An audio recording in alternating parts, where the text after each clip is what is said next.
In the 1930s, Dr. Wilhelm Reich, a prominent Austrian physician and psychoanalyst, discovered a powerful new physical energy, and for the next 2 decades, devoted his life to the investigation of its laws and properties. He confirmed the existence of this energy in the human body, verified its presence in the atmosphere, developed instrumentation to observe and collect it, and harnessed it for a variety of purposes, from cancer treatment to motor power to weather experimentation. Reich called his discovery orgón energy.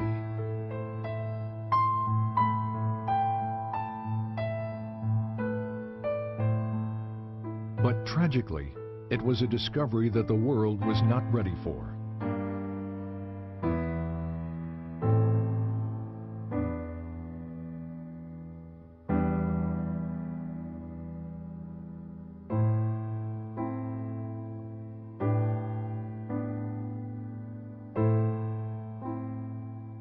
Wilhelm Reich was born in 1897 in Galicia, the easternmost part of the Austro-Hungarian Empire, now the Ukraine. He grew up in Bukovina on a large farm operated by his father. Until he was 13 years old, Reich was educated at home by tutors.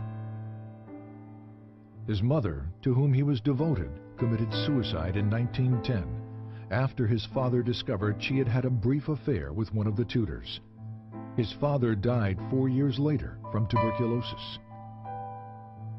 That same year, 1914, the First World War broke out. Within days, Russian troops swept through Bukovina. Reich narrowly escaped being sent to Russia as a hostage and had to flee his home. Later he wrote, "I never saw either my homeland or my possessions again. Of a well-to-do past, nothing was left." For the next 4 years, Reich served in the Austrian army, experiencing what he called the war as a machine. In 1918, the war finally ended. Germany and Austria were defeated. The Austro-Hungarian Empire was broken up, and Bukovina became a part of Romania.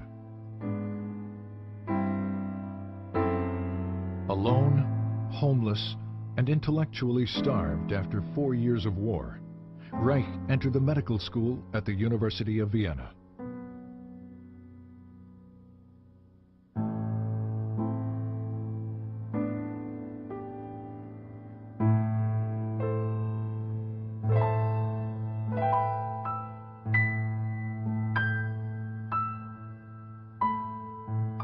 Reich's recognition of the significance of sexuality drew him to the work of Dr. Sigmund Freud, the father of psychoanalysis.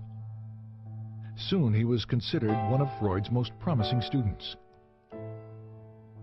Freud had discovered that neuroses are caused by the conflict between natural sexual instincts and the social denial and frustration of those instincts. Freud had also hypothesized the existence of a biological sexual energy in the body. He called it libido, and described it as something which is capable of increase, decrease, displacement, and discharge, and which extends itself over the memory traces of an idea like an electric charge over the surface of the body. But as the years passed, Freud and his followers diluted much of this concept, reducing the libido to little more than a psychological energy or idea. By 1925, Freud had concluded that the libido theory may therefore, for the present, be pursued only by the path of speculation. Reich's clinical observations, however, demonstrated that sexual energy was more than just an idea, and that sexual satisfaction, in fact, alleviated neurotic symptoms. He discovered that the function of the orgasm is to maintain an energy equilibrium by discharging excess biological energy that builds up naturally in the body. If that discharge function is disturbed, as it proved to be in all his patients, this energy continues to build up without adequate release, stagnating and fueling neurotic disorders. Reich's orgasm theory set him apart from his colleagues because it indicated that the libido was a real physical energy that possibly might be measured quantitatively. His clinical work also led to new therapeutic techniques designed to discover and eliminate any impediments to the flow and discharge of this energy. But the widespread existence of human misery forced Reich to conclude that the solution to the problem of neuroses was not treatment, it was prevention. You have to revamp your whole way of thinking, said Reich, so that you don't think from the standpoint of the state and the culture, but from the standpoint of what people need and what they suffer from. Then you arrange your social institutions accordingly. Freud, on the other hand, maintained that culture takes precedence, that sexual instincts must be adapted to the existing social structure. These conflicting positions led to an eventual break between Reich and Freud. In Vienna and later in Berlin, Reich devoted much of his time and money educating working-class people about the essential role of sexuality in their lives. I had 6 clinics in Vienna, said Reich, where people came and received advice once or twice a week. To provide medical and educational help was its purpose. To reach the greatest number of people, he worked within the socialist and communist parties to promote sex education, birth control, divorce rights, and better housing. Reich recalled that in Berlin, there were about 50,000 people in my organization in the first year. Reich was also very outspoken about Germany's turbulent political climate. Unlike most members of the Berlin Psychoanalytic Association, Reich openly opposed the rise of the Nazi Party.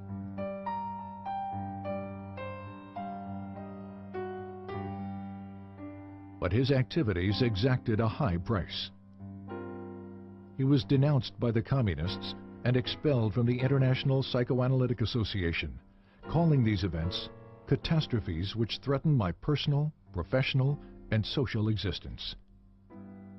When asked what he would do, Reich replied, "Just go on."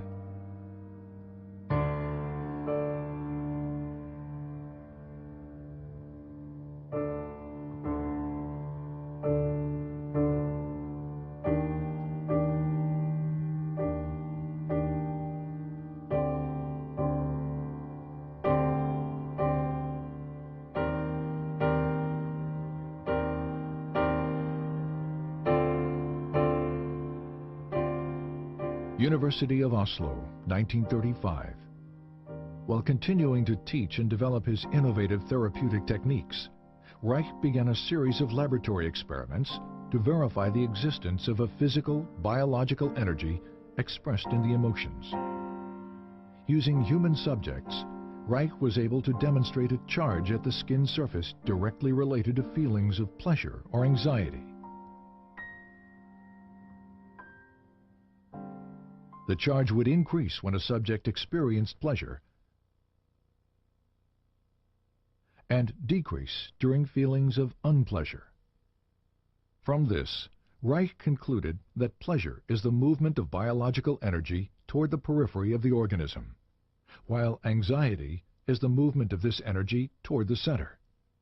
He assumed this energy to be electrical. But was it? And did similar energy processes exist in more basic life forms? Reich discovered that under certain conditions, sterilized and unsterilized substances, such as grass, blood, sand, charcoal, and foodstuffs, disintegrate into pulsating vesicles that exhibit a bluish color. He called these vesicles bions. Reich observed internal motility in the bions, an effect of energy. He also found that certain bions revealed a strong radiation phenomenon, seen here as a white field around the organism, and that these bions could kill bacteria and cancer cells. This radiation confirmed the existence of an energy that did not obey any known laws of electricity or magnetism. Reich called this energy orgón, because its discovery had evolved from his investigation of the orgasm function and because this energy could charge organic matter. When he published his findings, the scientific and psychiatric communities responded with a vicious year-long attack in the Norwegian press. In the wake of this response, and the inevitability of a Second World War, Reich began to look to America as the future home for his work. In August 1939, Reich sailed for America on the last ship to leave Norway before World War II broke out.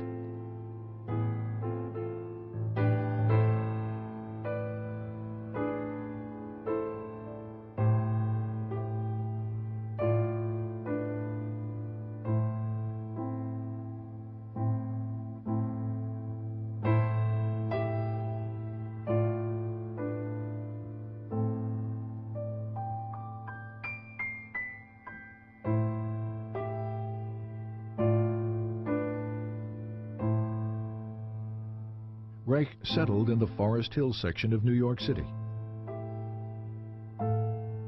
He taught at the New School for Social Research in Manhattan.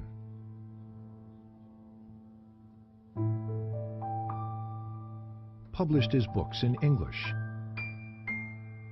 Trained American physicians in his therapeutic techniques. And pursued his investigations of orgone energy. Since the energy appeared to be everywhere and to permeate all substances, Reich had to find ways to isolate and collect it in order to study its functions and make it usable. Experiments demonstrated that organic or non-metallic materials, such as cotton, wool, or plastic, attract, absorb, and hold the energy. Metallic materials, steel or iron, attract the energy and quickly reflect it in both directions. On the basis of these experiments, Reich constructed small boxes with alternating layers of organic and metallic materials, with the inner walls lined with metal. The organic layers attract the atmospheric orgone energy, which is then directed inward by the metal layers. Any energy reflected outward by the metal layers is reabsorbed by the organic material, attracted back to the metal and directed toward the inside of the box. The result? A higher concentration of orgone energy inside the box. The more layers, the higher the concentration. This accumulation of energy can be verified in a variety of ways. For example, a constant temperature difference exists between the air above the box and in the surrounding air, contradicting the second law of thermodynamics. There also exists a slower electroscopic discharge rate in the higher orgone concentration within the box. These layered boxes, known as orgone energy accumulators, became a valuable tool in Reich's scientific and medical research. Initially, they were used to observe visual manifestations of orgone energy within the enclosure and to test the effects of orgone radiation on cancer mice. Because his results with cancer mice were so promising, Reich decided to test the effects of orgone radiation on human subjects. He constructed orgone energy accumulators that were large enough for a person to sit in, and in 1942, he began experimental treatments with cancer patients. They were all terminal cases. Reich promised no cure and charged no money. Over a period of time, the patients showed marked improvement, relief of pain, healthier blood condition, weight gain, and the shrinkage and elimination of tumors. Despite these positive results, the patients died, reinforcing Reich's conviction that cancer is a bioenergetic shrinking following emotional resignation, and that the tumors themselves are not the disease, but merely a local manifestation of a deeper systemic disorder. Once again, Reich's focus became prevention. Reich also discovered that water and high humidity absorb and hold orgone energy, making it difficult to carry out experimental work in New York City during the summer. In 1940, on a camping trip to New England, Reich discovered the Rangeley Lakes region in Maine. With its low humidity and clean air, it provided an ideal environment for his work. In 1942, Reich purchased an old farm bordering on a small lake. He called it Organon and envisioned it as a permanent home for the various branches of his work.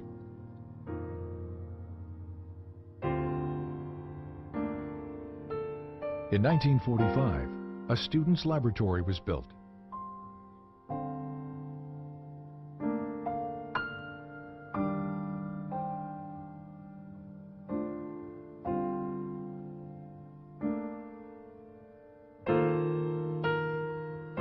Three years later, construction began on an orgone energy observatory, which included additional laboratory facilities,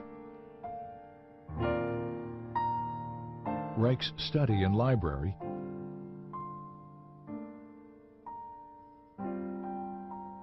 and outdoor observation decks. Funding for these buildings and for Reich's research came exclusively from his own income as a physician and teacher, and from loans and contributions by students. By 1947, after less than 8 years in America, Reich's work was attracting considerable interest as orgone research expanded into new areas of psychiatry, medicine, and biophysics. One of Reich's most significant new developments was the discovery of a motor force in orgone energy that had enormous practical implications. Here, Reich demonstrates a small motor being propelled by orgone energy from the body. And here, motor power is provided by orgone energy harnessed from the atmosphere.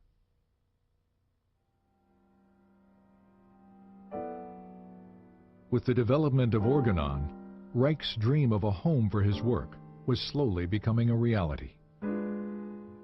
Sadly, it was a dream that he would not see fulfilled.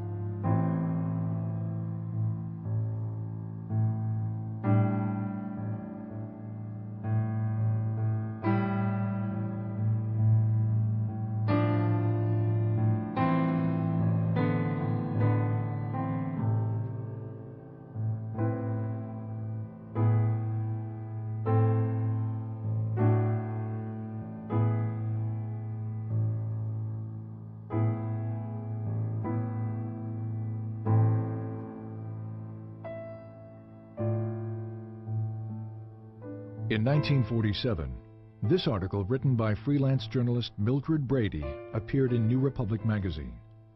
It was filled with distortions and innuendos about Reich's sexual theories and orgone research. Brady's most inflammatory claim was that Reich was building accumulators of orgone energy which are rented out to patients who presumably derive orgastic potency from it.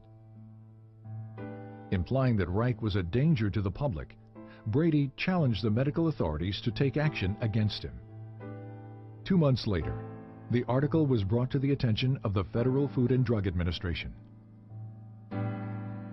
The result was a 10-year campaign by the FDA designed to destroy Reich's work. The FDA focused on the orgone energy accumulator, which Reich and other physicians were using experimentally with patients.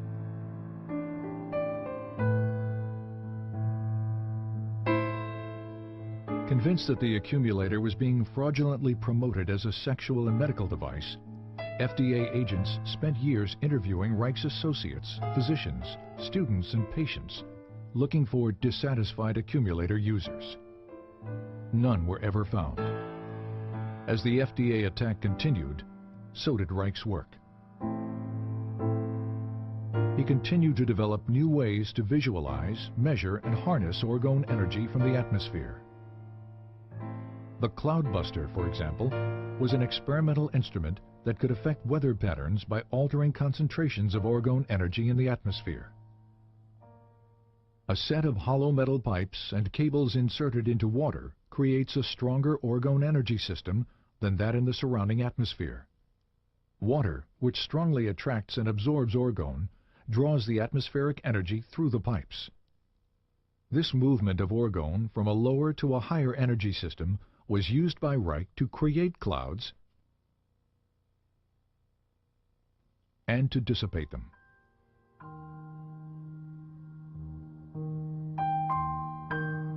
In 1953, during a long drought that threatened the Maine blueberry crop, several farmers offered to pay Reich if he could bring rain to the parched region.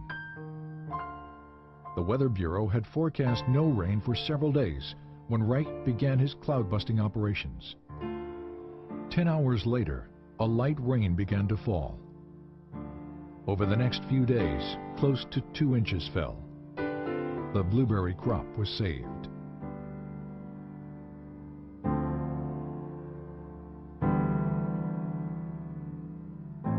In February 1954, the FDA filed a complaint for injunction against Reich in the federal court in Portland, Maine. The complaint declared that orgone energy does not exist. It asked the court to prohibit the shipment of accumulators in interstate commerce and to ban Reich's published literature, which they claim was labeling for the accumulators. Reich responded to the complaint with a lengthy letter to Judge John Clifford, explaining that he could not appear in court since doing so would allow a court of law to judge basic scientific research.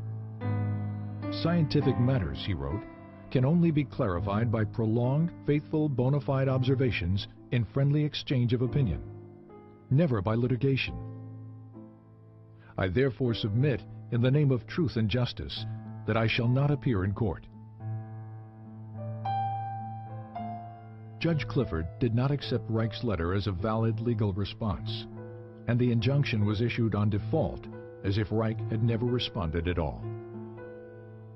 But the injunction was even more excessive than the initial complaint. It ordered that all orgone energy accumulators and their parts were to be destroyed. It ordered all materials containing instructions for the use of the accumulator to be destroyed as well.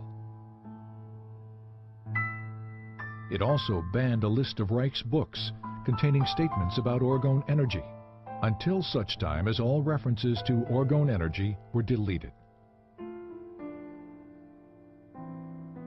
After the initial shock, Reich continued his work, traveling to Arizona to experiment with the cloudbuster in the dry desert environment.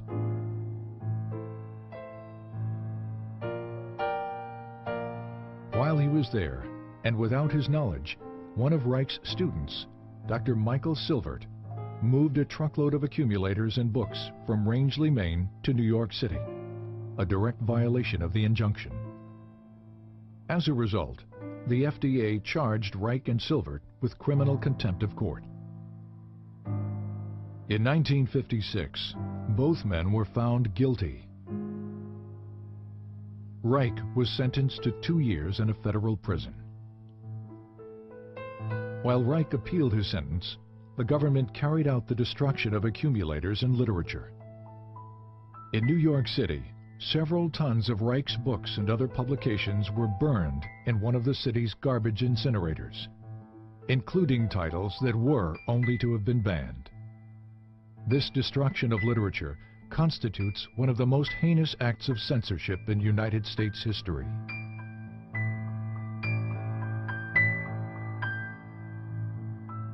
All appeals denied, on March 11, 1957, 2 weeks shy of his 60th birthday, Wilhelm Reich was imprisoned at the federal penitentiary in Lewisburg, Pennsylvania. He died there of heart failure 8 months later, on November 3, 1957, and was buried at Organon.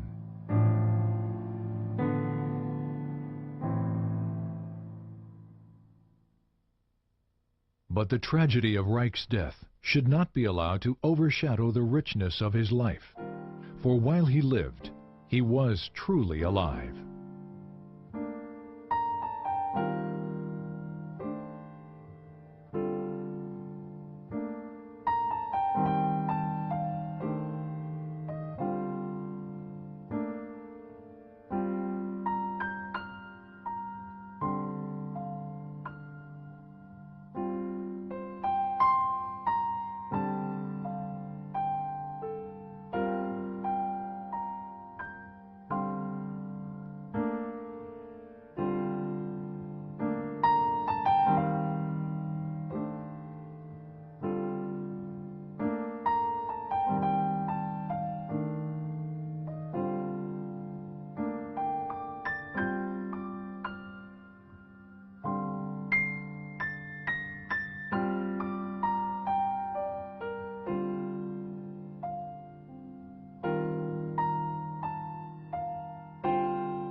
In the course of the history of natural science, it always happened that profound or true thoughts or true facts were always either distorted or flattened out. The danger, especially of distortion, is particularly great in the case of orgonomy. We must be scientific, we cannot be political in these matters. And I personally declare that I will be the first to fight with all my strength, with whatever I've got, against such a distortion of our principles.